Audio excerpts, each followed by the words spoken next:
माननीय स्वतंत्र देव जी के पास गए थे। अपने वेतन सहित सभी तदा शिक्षक साथियों के वेतन के लिए हम गए थे और हम पहले खड़े होकर उनसे निवेदन कर रहे थे। वो बिल्कुल बोल नहीं रहे थे, तो हम तुरंत उनके पैरों पर गिर पड़े और बहुत केवल हमारा ही अपमान नहीं हुआ, पूरे तदा शिक्षक समाज का अपमान हुआ। वो पता नहीं कब का फोटो है, जैसे आप एकाएक कभी बैठ गए, अभी एकाएक बैठ गए तो हम लोग कहते हैं महाराज खड़े हो जाओ, काहे चक्कर उठिए ना, हम सुन तो रहे हैं।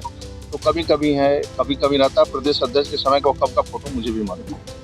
योगी सरकार में मंत्री और बीजेपी के दिग्गज नेता स्वतंत्र देव सिंह का विवादों से रिश्ता लगातार बना हुआ है। पिछले दिनों में अपशब्द वाला वीडियो वायरल हुआ और अब वायरल हो रही है तस्वीर। इस तस्वीर में मंत्री स्वतंत्र देव सिंह कुर्सी पर बैठे हुए हैं और व्यक्ति जमीन पर घुटनों के बल। अगर बिना किसी कैप्शन के तस्वीर देखें तो राजा प्रजा टाइप फीलिंग आएगी। ऐसे में हमने वायरल तस्वीर पर स्वतंत्र देव सिंह से सवाल पूछ लिया। वो पता नहीं कब का फोटो है, जैसे आप एकाएक कभी बैठ गए, अभी एकाएक बैठ गए तो हम लोग कहते हैं महाराज खड़े हो जाओ, काहे चक्कर उठिए ना, हम सुन तो रहे हैं। तो कभी कभी है, कभी कभी रहता है। प्रदेश अध्यक्ष के समय का कब का फोटो मुझे भी मालूम है। स्वतंत्र देव सिंह का कहना है कि मुझे याद नहीं, ऐसा हो जाता है।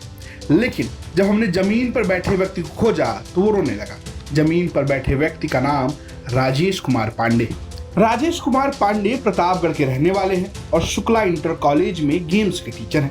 बकौल राजेश वो अपनी दरखास्त लेकर उत्तर प्रदेश सरकार में मंत्री स्वतंत्र देव सिंह के पास पहुंचे थे। इस दौरान उनके चरणों में बैठकर वंदना करते रहे और मांगते रहे कि उनका वेतन दे दिया जाए, जिससे उनके बच्चों की पढ़ाई और बुजुर्गों के लिए दवाई का खर्चा चल सके।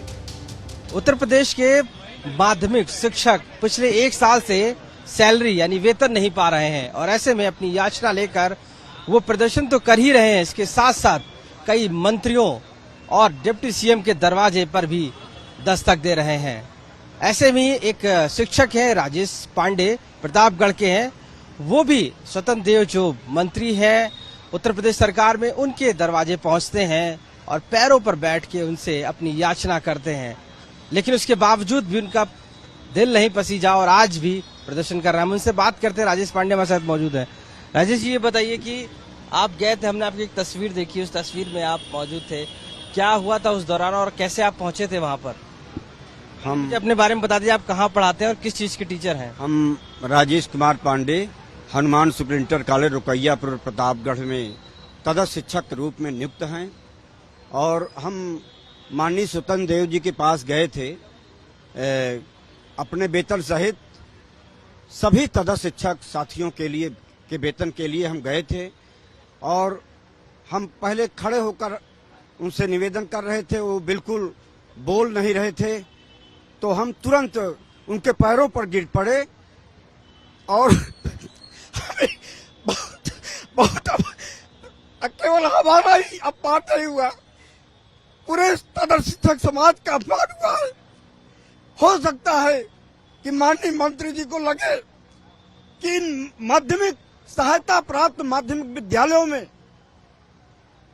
बहुत सारे अधिकांश ब्राह्मण और ठाकुर सवर्ण जात के इसमें नौकरी कर रहे हैं, अध्यापन का कार्य कर रहे हैं। इसलिए माननीय मंत्री जी हम लोगों का अपमान किए, इससे हम बहुत दुखित हुए।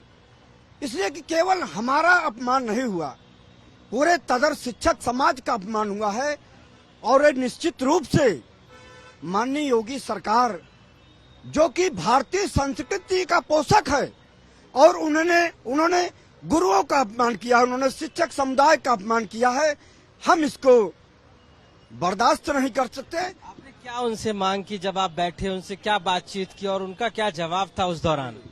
हमने माननीय स्वतंत्र देव जी से, जो उस समय सरकार में मंत्री, इस कैबिनेट मंत्री भी थे और भारतीय जनता पार्टी के प्रदेश अध्यक्ष भी थे और विधान परिषद के नेता भी थे, उनसे मैंने केवल मांग किया कि हमें रुका हुआ वेतन, जो हमारा 12 महीने का रुका हुआ वेतन है, वो दिला दीजिए मान्यवर, और हमें कुछ चाहिए और कुछ नहीं चाहिए, और जो हमें वेतन मिल रहा है यही वेतन हमारा आगे भी मिले, इसलिए कि हम बहुत ऐसे परिवार से नहीं हैं कि अगर हमारा वेतन नहीं मिलेगा तो हम पूरा जीवन चला पाएंगे।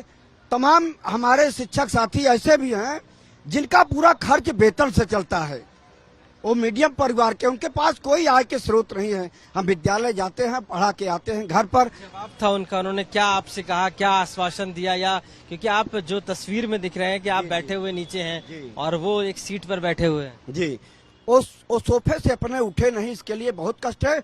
उन्होंने कोई आश्वासन नहीं दिया, कुछ भी नहीं बोले, इसके लिए बहुत कष्ट है। केवल ऐसे किए और कुछ नहीं किए। उन्होंने अगर हमें कोई आश्वासन दिया होता तो हम प्रसन्न होकर चले आते। हम उनके पैरों पर गिर पड़े, मिन्नतें किए, लेकिन उन्होंने कुछ भी आश्वासन नहीं दिया, कुछ भी नहीं बोले। इसीलिए हम बहुत दुखी हैं, हम बहुत परेशान हैं। उन्होंने जो व्यवहार किया, इससे हम बहुत जैसे आपने कहा कि जो तदर्थ शिक्षक हैं कहीं ना कहीं ब्राह्मण और ठाकुर हैं, जी। और उनका कहीं ना कहीं एक अपमान भी इस तरीके से। बहुत आपको बड़ा। लगता है कि जिस तरीके से आप बैठे थे वहां पर, जिस तरीके से आपने मिन्नतें की, तो कहीं ना कहीं आपके सम्मान को ठेस लगी? जी, अब सम्मान को ठेस तो लगी, लेकिन मैं शिक्षक जरूर हूं, हमें इस गरिमा के विपरीत नहीं जाना चाहिए। लेकिन जब हमें 12 महीने से वेतन नहीं मिल रहा है, हम अपने बूढ़े बाप बाप के दवा नहीं करा पा रहे और अपने जो हमारी जिम्मेदारी है, हम अपने बच्चों की फीस नहीं जमा कर पा रहे हैं, हम अपने बच्चों को पढ़ा नहीं पा रहे हैं, तो हमारा कौन सा सम्मान रह गया? हम इधर उधर दर बदर भटक रहे हैं, भीख मांग करके अपनी जीवन यापन कर रहे हैं। हमारा पिता जो शुगर का पेशेंट है, ब्लड प्रेशर का पेशेंट है, वो जब कराता है तो हमें बहुत कष्ट होता है। हम उसकी दवा नहीं करा पा रहे हैं, हम अपने माँ की दवा नहीं करा पा रहे। अब इससे बड़ा अपमान क्या हो सकता है? और हमारा कहाँ सम्मान रह गया, कहाँ स्वाभिमान रह गया? हमें तो कुछ भी उस समय याद ही नहीं आया कि मैं गुरु। जब हम पूरे सड़क पर इधर उधर भीख मांग करके अपना जीवन यापन कर रहे हैं, तो हमें उसमें कुछ नहीं याद आया कि हमारा कोई अपमान हो रहा है। अब इससे ज्यादा अपमान और क्या हो सकता है?